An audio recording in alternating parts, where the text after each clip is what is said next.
Welcome back to Science Lab. The signs are happening because Jesus is coming. Before the break, I asked you the trivial question of the day. Which country launched the first rocket in the world?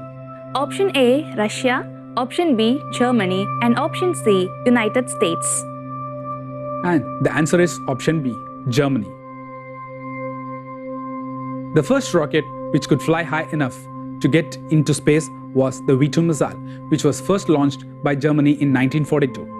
The three categories of piloting skills, engineering knowledge, and academic capabilities are all very important.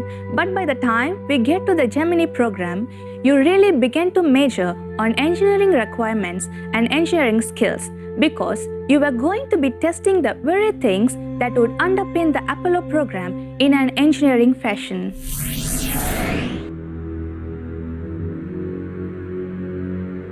The design and construction of the Gemini mission Harvard is underway. The two-man Gemini spacecraft will be more complex than the Mercury capsule. Using familiar aircraft instrumentation and advanced flight controls, Gemini astronauts will be able to manually fly the spacecraft in orbit.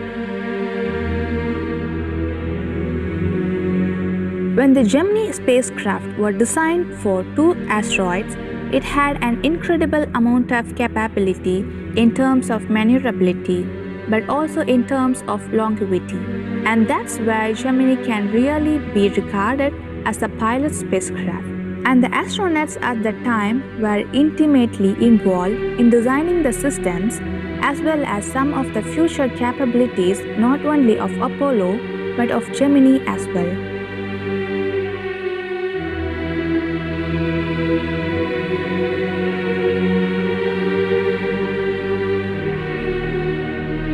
One of the main objectives of the Gemini project is to perfect the art of spacewalking. If a man is to walk on the surface of the moon, he must first leave the safety of a spacecraft.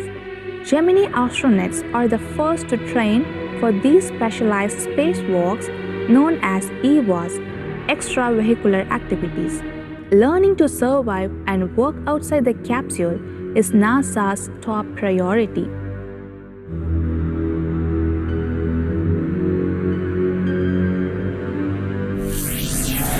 Training for spacewalking is complicated when you're on Earth in a gravity environment. Initially, the astronauts would go through training on what they called air-bearing floors, where they are on a platform that's on a shiny surface, basically a big table, and air is pumped underneath the platform and you have glide across the table.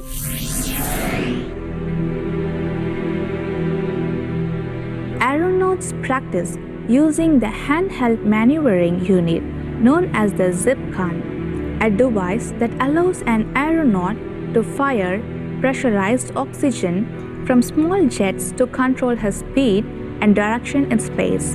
NASA also increases its zero-G training to stimulate the weightlessness of space.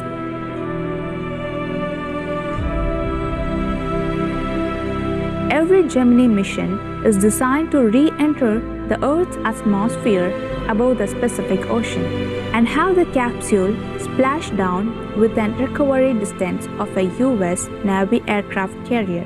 Therefore, proficiency in water survival is essential. Water-based exercises include emergency evacuation of the capsule after its splashdown and rehearsing helicopter recovery from the water surface.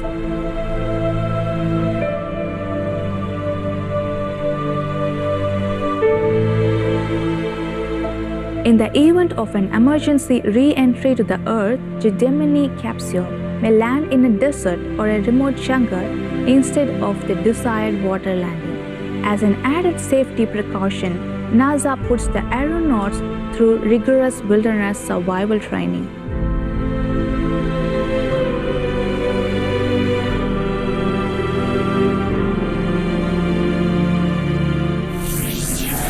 Remembering all these astronauts were also former test pilots and military men who had gone through survival training, they should just an application of a skill they already had.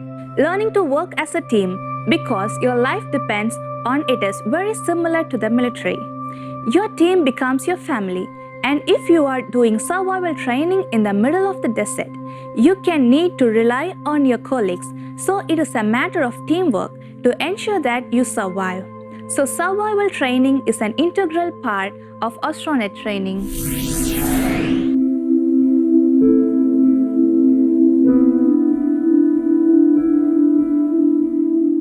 On March 23, 1965, Mercury veteran Gus Grissom and John Young prepared to fly the first to man into Gemini mission. Its primary objective to test fly the new fully maneuverable Gemini spacecraft.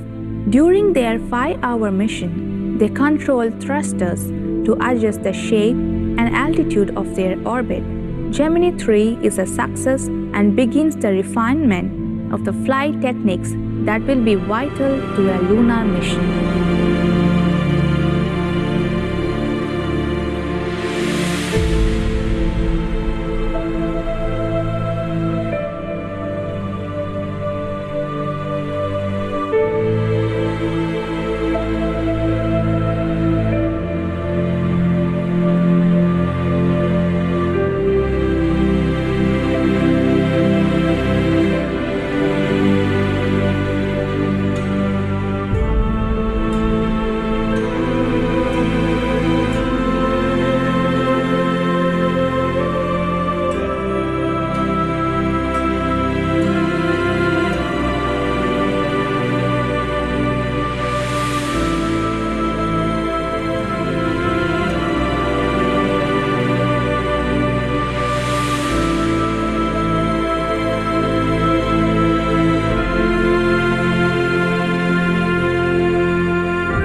In June 1965, astronauts Ed White and Jim McDevitt fly Gemini 4. They complete 66 Earth orbits in NASA's first multi-day mission. Astronaut Ed White completes America's first spacewalk. Tethered to the spacecraft, he spacewalks for over 20 minutes.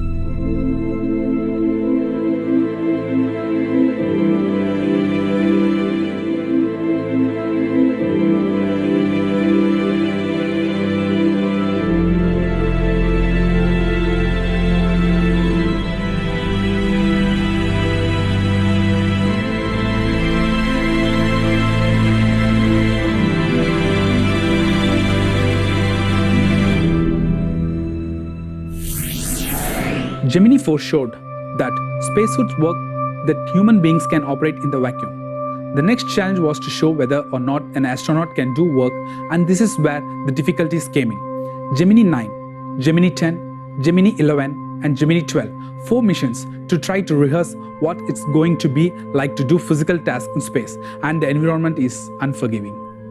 Gemini 9, what NASA learns is that doing a spacewalk is hard work.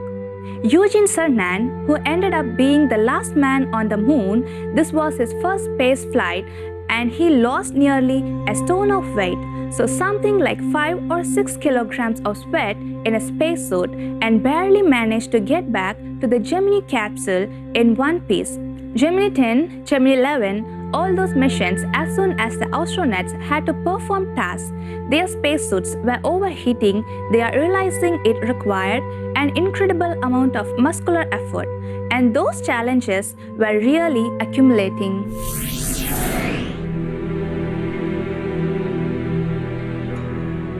If NASA cannot solve these EVA challenges, they will never put a man on the moon. The final Gemini spacewalk falls on the shoulders of rookie astronaut Buzz Aldrin.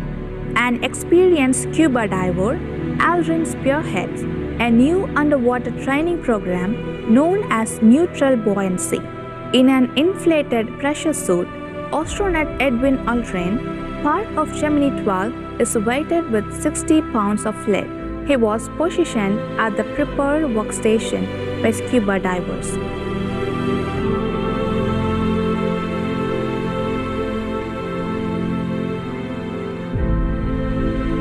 The jobs performed underwater by pilot Aldrin were those which would be done on Gemini 12.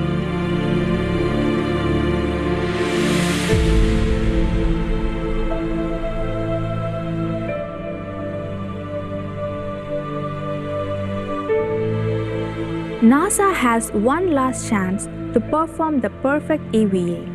Thanks to neutral buoyancy, training Buzz Aldrin successfully spacewalks for more than 5 hours. In December 1965, NASA launches astronauts Frank Borman and Jim Lovell on a 14-day mission to investigate the long-term effects of spaceflight on the human body. 11 days into the mission, Gemini 7 is joined in orbit by Gemini 6A.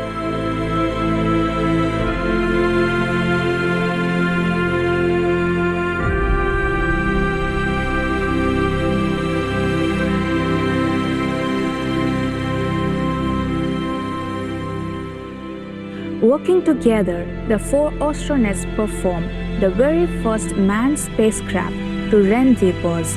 After 2 weeks in space, Borman and Lovell returned victoriously to Earth, proving man can survive long-duration spaceflight. The demands of Project Gemini push each 2-man crew to their physical and psychological limit.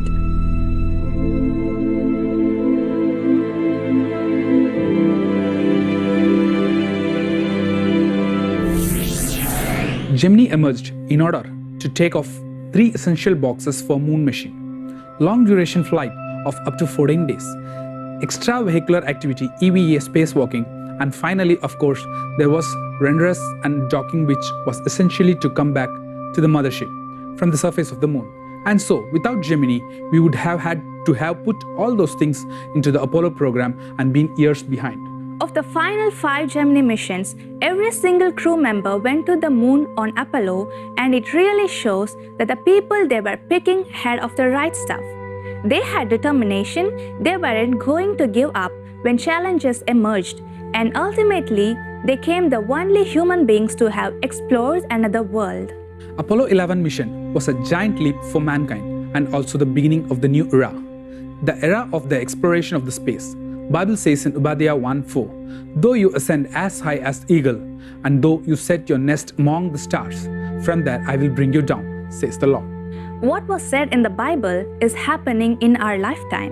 All this shows that indeed we are living in the last days. Lord Jesus Christ is coming back again very soon. Thank you for watching this episode. Don't forget to tune into the Science Lab next time.